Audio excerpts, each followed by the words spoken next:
Good morning, FAnews readers. Today I am very excited to speak to Mariette Tappan. Mariette is the one and only certified financial transitionist planner in Africa, not only in South Africa. So I think a brief description of what that means, Mariette. Thank you, Rianet. What we do differently is we do focus on the human side of financial planning. So we acknowledge that both the human side and the technical side is extremely important. But when we deal with people that is going through life-changing events, and at the moment in time, it is we are absolutely in the middle of some worldwide changes that is taking place, and then people present with struggles, going through these changes, life changes, and then it is important to to first focus on the human side and to get your client calm. To be able to make the right decisions. We find that many people, make regrettable decisions when they go through life-changing events, because it doesn't matter how well educated you are and how well you are with your finances, but when there's changes taking place, it is important to first focus on the emotional side, although the technical side is very important. So that's what we do as transitionist planners. We realize that people going through changes, has got certain different needs. They go through gaps, and we're there to help them shape those changes and help them go through it in a more efficient way. That is really what we're there to do. But Well, I hope that then I'm very happy that we can have a chat today, because I think your role is critical at the moment in a very uncertain time where advisors need to speak to clients in a very, very different way. They cannot get into their car and have a quick meeting with a client. An email seems to be just not the right thing to have that human and personal conversations to keep the clients happy. So I think you can play a role today in guiding our readers to say, and I have a few questions, but maybe we can start by saying, what are the skills that advisors need now to make that very different conversation with the client? Well, I think the one thing that we have to realize that we are in a total different scenario, and it's very similar than in 2008 where we had a money shock. There was so people are in a total different mindset. So I think firstly we have to learn as financial advisors, and let me first say that my heart really goes out to each and every person in the industry. And I also want to encourage each and every one of you to take care of yourself, because we have to show up very calm and collected, and we have to guide our clients and the people that that we work with to make better decisions and to really listen to people. So that is actually the very first skill that that we need to do. So and we call it in our language, people are going through a triage, because it is a time where there is just so much happening that you find that people are narrow focused. They just want to do one thing. They might be overwhelmed. So there's certain things like that that you would have never seen with your client, and suddenly, how do you now? In the first instance, you have to speak through a different type of medium. You are not face to face with your client. You can't really see their body language, which is all those important things that that one has to resonate with. When you speak with people at any point in time. So the first, you have to ask the client, what is at stake for them? What is now here important to them? And then you have to give them time to tell their story. Because by letting them tell their story and you listening very attentively of what is it like for them, what is going on in their lives, what is going on with their children, how do they feel. So it is a time now to listen very, very carefully about what your client is experiencing, what are they feeling. So that is the very first thing that you need to do. And keep quiet. Whether you are on the phone, whether you are on a Zoom meeting, you have to learn how to handle those uncomfortable silences between questions that you ask, you know, and really give the client time to tell them what is now really at stake for them. So once you've done that, you then, you normalize the situation, because, a client might be so, in a panic and concerned just about doing one thing. I want to stop my premiums. I want to do this. I need to do that. Listen them out. And at the end of that, that them telling your story, you have to then normalize the situation. And by normalizing things is not to bring them answers or trying to tell them what to do or to comfort them at all, because that's, what we instinctively want to do. So no, you just listen and you normalize and say, it is actually very normal for you to feel this way, with what you're experiencing. And, psychologists and so will tell you, just by acknowledging the feeling and saying that it's normal, it's really normal for you to feel this way, just brings a little bit of calm back to the client. And then you go over to naming what is on their list, what is in their mind. So you say, let's make a list of all the things that is now, on top of your mind. And you keep quiet and you let the client tell you what is it that they are concerned about. They're concerned about the house. They're concerned about the education of their children. They're concerned about all these things that is now bringing fear and uncertainty into their lives, which is different than any other time. So just by doing that list, you take all the thoughts that the client has got and you put it on paper. So you don't say anything, you just say, let's make a list. So once you've got that list, you actually name it back. So, what that actually brings about, it just brings about what, those thought processes. The client is calm and, they can think about things differently.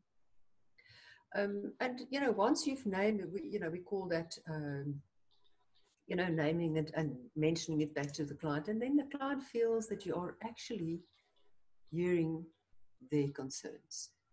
Because what does a client want to do now? They want to be heard. They want to know that you know what is going on in their mind and what are they fearful about. And then you can go over to action and actually, asking them, good, let's go back to the list. Let's see, what is the immediate fear? What is maybe not so important, and what can you control? What can you manage? And then you can go and help the client make a list of things which they can do now, which they can do soon, and which they can do later. And so when a client is in this process, this is the best method to make sure that only the most important things gets addressed. Because the client has got too many things on their minds, and you want to make sure that only the things that is really affecting their well-being and which is causing a lot of anxiety and fear is the things that you address. I want to make sure I want to stay in my home. Good. Let's look at that.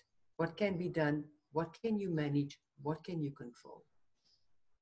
And that, I believe, is our role as advisors, to help our clients make cognitive and better decisions. But we co-create with them. We don't tell them what to do.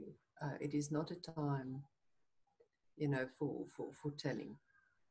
And so I think those are the things, Rianet, that I do for my clients, and I think that most advisors can use very effectively, and I'll be very happy to share that process of triage with any advisor that is interested in doing that. But it certainly helps, helps the client. And so after that, you want to re-anchor them. You want to give them a happiness set point again. You want to rebalance their thoughts.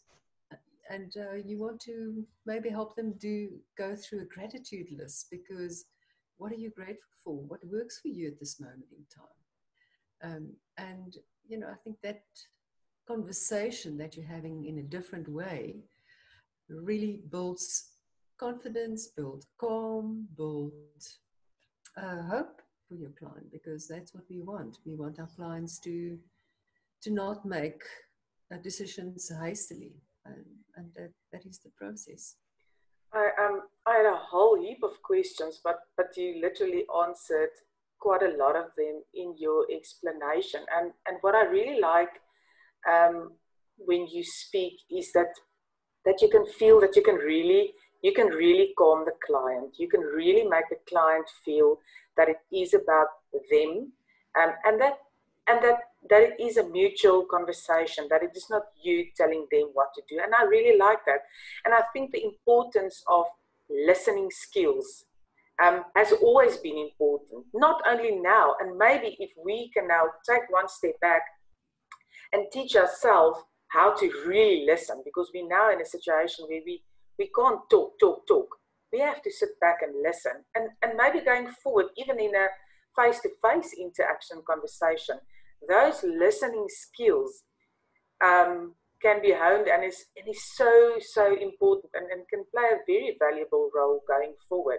So one of the things I wanted to ask you is, what are the non-verbal communication signs that you have to realize and see over the phone?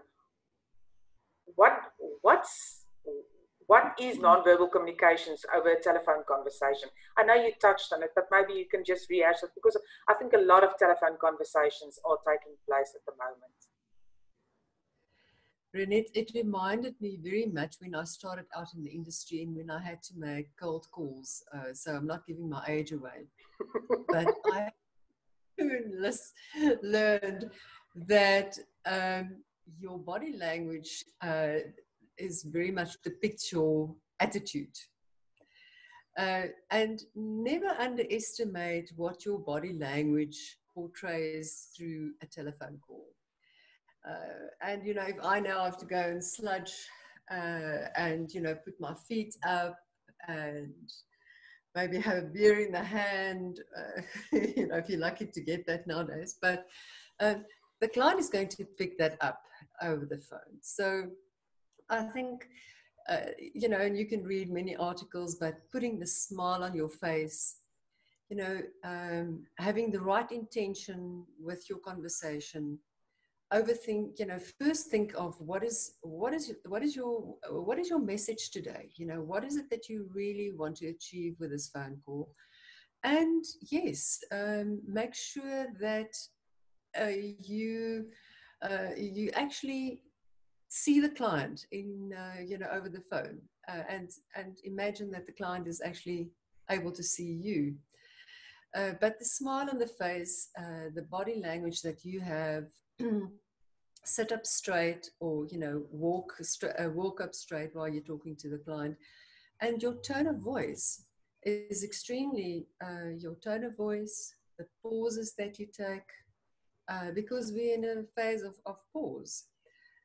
I think one is also then have to be very in tuned with your client and their body language. So listen, what are you picking up in the client's voice? Because similar to what what your body language is portraying, your client will, that will come through over the phone.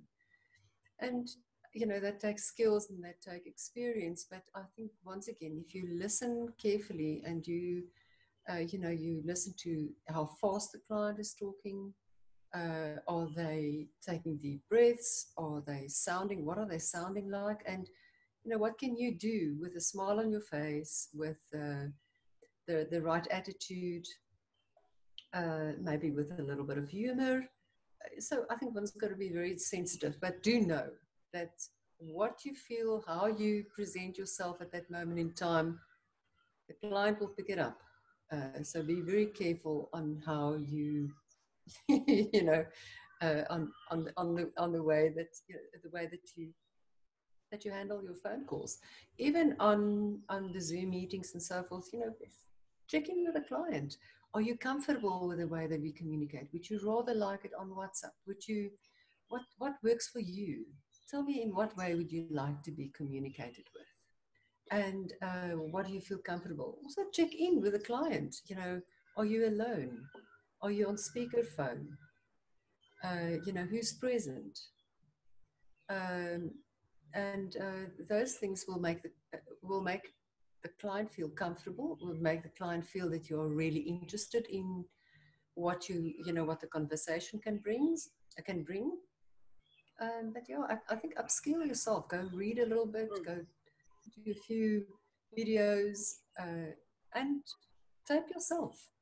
It's a very good exercise, is to listen to yourself while you're talking to a client, and be very cognizant about your intention, because your attitude, your intention, your body language, the client will hear that. I think it's a time of upskilling. We all are definitely learning new skills, and I like to hear those suggestions. I have one more question. I have a few more, but I have one specific question. These conversations with clients, do you wait for them to approach you? Do you just send the email in the meantime? When does those conversations take place? When do you engage on a telephone conversation, and when do you just send an email? I think if you know your clients well, you will know which client wants to be spoken to, mailed to, and I always check in with my clients. I think one has got to be so in tune with your clients, and but just ask them. Can we have this discussion? Tell me how you're doing. So by asking the right questions, even though the client is a little bit withdrawn, not somebody that is very talkative, but you really want to know that what is going on in their emotions, because that is your job. You want to have those uncomfortable conversations. So I always check in with my clients, and then asking the right questions, I think, opens up, because people, if you really want to know, what is at stake for you at this moment, what really matters to you, the client wants to talk to you, believe you me. But I would always check in with my clients just to find out if they are in a place, are they, when can I speak with you? We were speaking about what is the new normal, and is there such a thing as the new normal? Is life going to go on the way it is, or depends on you? What is your views on that? The stages of transition that client goes through in our world as transitionist planners is, first you go through an anticipation phase. Now, I think nobody really anticipated this particular pandemic that we're going through. We are certainly in an ending phase, because how we knew life is not going to continue the way that we did. So there's an end to what we are used to. And The next phase that we're going to go through is certainly not a new normal. We are going through having to adapt to new ways of living, new ways of doing things. There might be a lot of people that go through divorce. There might be some people that, that is losing their loved ones. And that is a passage phase. It's a phase where there's a gap in our transition, and it also presents an opportunity, to shape a new life that works for you. It might not be the best type of new life, but it could be certainly a life that is different and that is more meaningful. So there's a lot of growth that actually can take place through that stage, but that life is going to return to a new normal suddenly is, I think, is not realistic. And during this particular phase, I think there's a lot of work that we as advisors have to do with our clients, because we would have to make sure that they are, calm. We help them through the processes, making good decisions, focusing on the things that really matter. And, so there's a lot of that. But I personally believe that this passage phase that we're going to enter into once maybe the end of this week, phase 4 would be introduced. How are we going to deal with it? Our people are going, the children are going to not be educated in the way, our workplace will look different. And how does this affect our clients? We have to be very, very aware of that. And that is going to take some time. I think 2 to 3 years.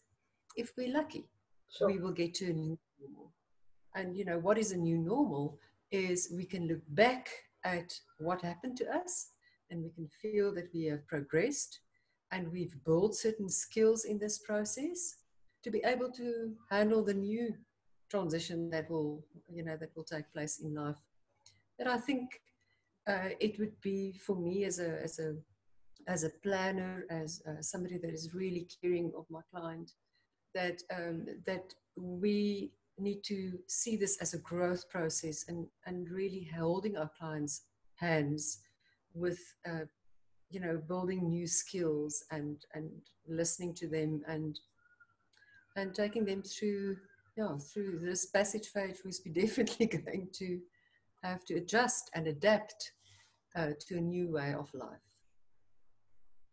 Mariette, I think you've gave some very, very valuable advice today, and guidance, more important than anything. So thank you for your time. Is there any closing statement you want to make? Any final word of advice to our FAnews readers, advisors, the brokers, the intermediaries, the planners? I think that we need to really hold our clients, in high regard, because it doesn't matter what behavior we'll see in them, and what we experience. I think we all are going through a changing time, and just be very aware of how we show up.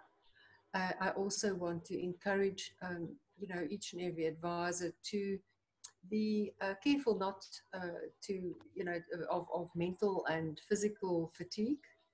I think we have to really look after ourselves to be the best for our clients in this phase of transition, and upskill yourself, learn new ways, and be kind to yourself. But most of all, be more tender and hold the client in high regard, because they are going through things which they've never experienced, and so are we.